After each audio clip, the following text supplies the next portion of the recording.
Hi there. These are the 2023-24 Nidecker Supermatic Bindings in a size medium.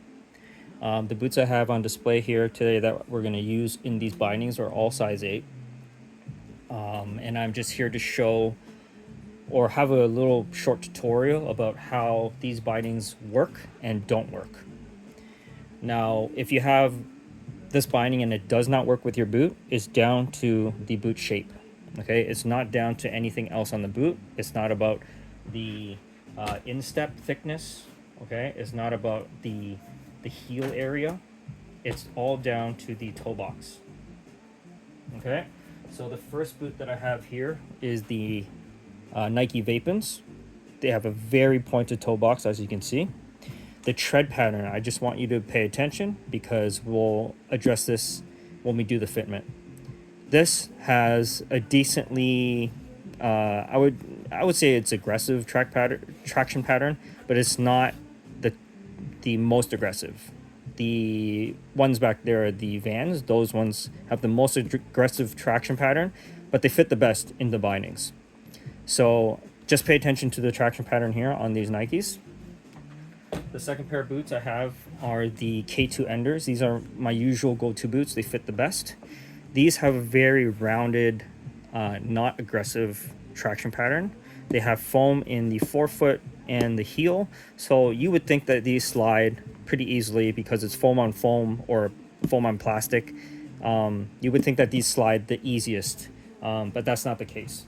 The third pair of boots I have is the Vans Sequel. These are the predecessor to the High Country Hellbound. A lot of Vans boots now have this snub nose toe. It's very low volume at the very front. And I'm going to show you how these work the best in these bindings. We're going to try with the first boot first. The Nike Vapins. To get these to fit, you just got to loosen the straps. Okay. You're going to step down. I'm already running into issues here. So we're going to tighten up the ankle strap. The toe box, you can see that there's a huge gap at the very top. And then it's super tight on the bottom here. I still have room between the third strap and the boot, and I have that for all three boots. There's space because this is on the last setting for the middle strap. So this is not the issue that's causing the tightness. So here you can see the huge gap here, but super tightness at the very tip of the toe. We're gonna strap down or lock it so that it doesn't come loose by accident on the hill. When we're done on the hill, we're gonna come out of the boot, come out of the binding. Okay. Get back up. We're gonna go back in. Here, have to struggle to get in. And again, here I have a huge gap at the top, no gap, super tight at the very tip of the toe. Now, if you wanted to fix this, you have to undo this every single time. You have to manually adjust it so that it goes around the very front of the toe. But look what happens with the ladder when you do that. It gets warped and out of position. It does not want to stay in that position. I can show you again. Here I fixed that gap. Okay, I fixed that gap issue. Now, when we release this boot, okay, and we go back in, watch where the boot wants to sit within that toe strap. Same issue. Huge gap at the top, no gap at the bottom. When this happens, this strap at the very front that's putting so much pressure on that toe is actually pressing the toe box of the boot downwards and backwards into the padding, okay? And what's at the bottom of our boot? Traction, rubber. So when that rubber gets pushed down into whatever materials at the bottom, whether it be plastic or foam, it's not going to want to move. Okay? So these ones I never tried because I know that the fitment was terrible. Okay, these boots, however, I wanted these to work because these ones fit my foot the best. So we're gonna tie down that, or strap down that ankle strap. And then our toe strap, we're gonna do the same thing, okay? Now this one's a lot better, but there's still a gap at the toe box, at the top of the toe.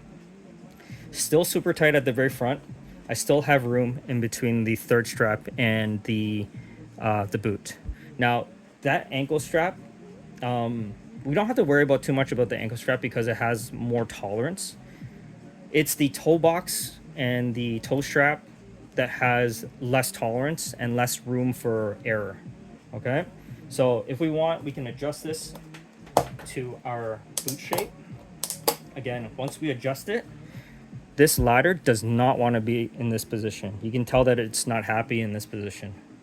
When we come out of the binding, you have to pull out really hard, and then you have to jiggle. Now you try jiggling like that on a hill with all your gear on, and I can tell you it'd be really frustrating time riding for that day.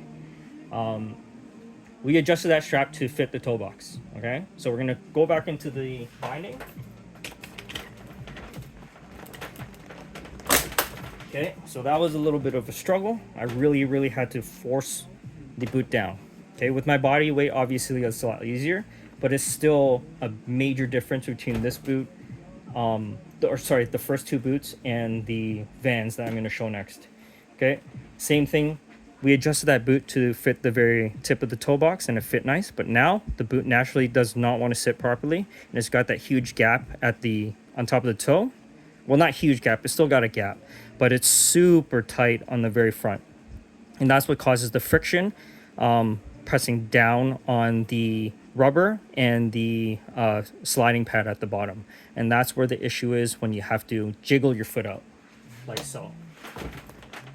And pull out, see? A lot of people think that it's because of the rollers at the back that's causing the issue. It's not. It's because the toe strap is pushing the boot's outsole so hard down on the sliding pad that there is no room for any, I guess, it's causing too much friction, so it can't move. The third boot that we have here is the Vans Sequel. I'm just gonna reset everything. Okay, I'm gonna strap down. You see that this doesn't go down as far because this has got a thicker instep. Now this toe box, you can tell right away that it fits properly. There's no gap at the top of the boot. There's no gap at the bottom of the boot. Okay, there's still a gap here between the boot and the third strap. When we come out, press down on the latch, the boot just comes out. You would think that this traction would cause a lot of the issues of sliding your boot out, but it does not. We're gonna go back into the boot, and I want you to pay attention on how this toe strap fits on this boot without any adjusting after that first adjustment that we did strapping in. Okay, no gap, even pressure throughout. Okay, this boot is not moving anywhere. When we want to come out, latch, and it comes out super smooth. So the issue with these bindings is not because you need to oil or wax the plastic parts or the roller or the hammock or the slow toe sliding pad. It's not that's the issue. It's the way that this binding fits with boots. If you can find a boot that fits with these bindings one-to-one, like these Vans Sequels, you're gonna have a great time. If you have a pair of boots that you love and you really want to use with the bindings but they don't fit, you're gonna have a really crappy time. A couple things that they can fix with this binding, I feel, is the material of these straps. This is super hard thermal plastic. Okay, this and this should have a different material, like the Ox-Tec from Rome or Battalion or Lobster, which are like a sister brand.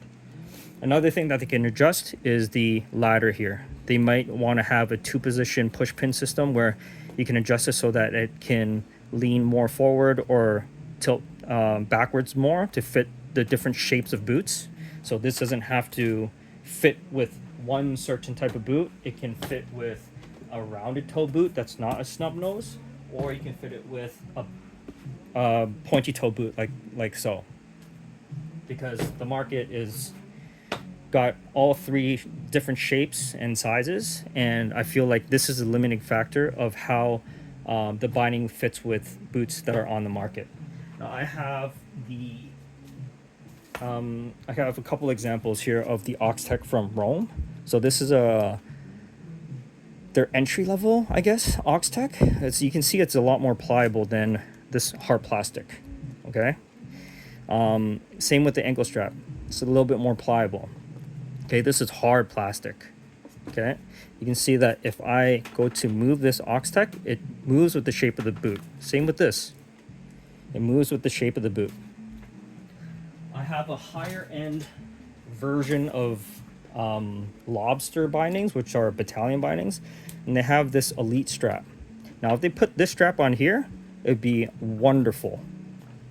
Super, it's rigid, but it's pliable. And same with the toe box. It's rigid, but it's super pliable.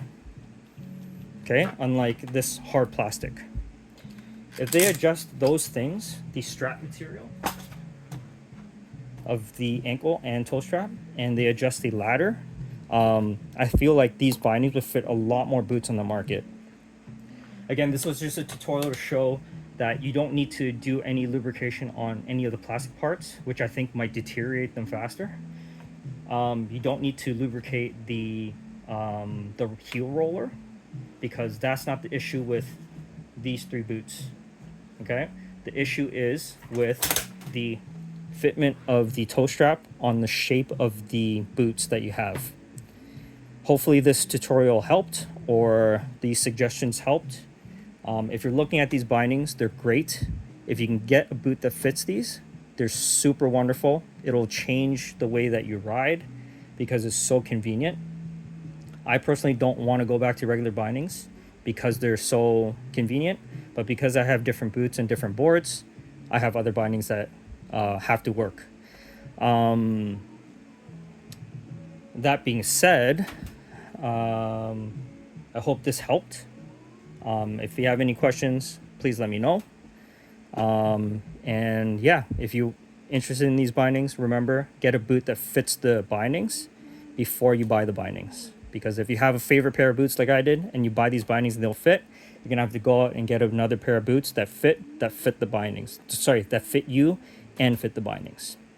Hope that helped. Thank you for watching, and have a good day.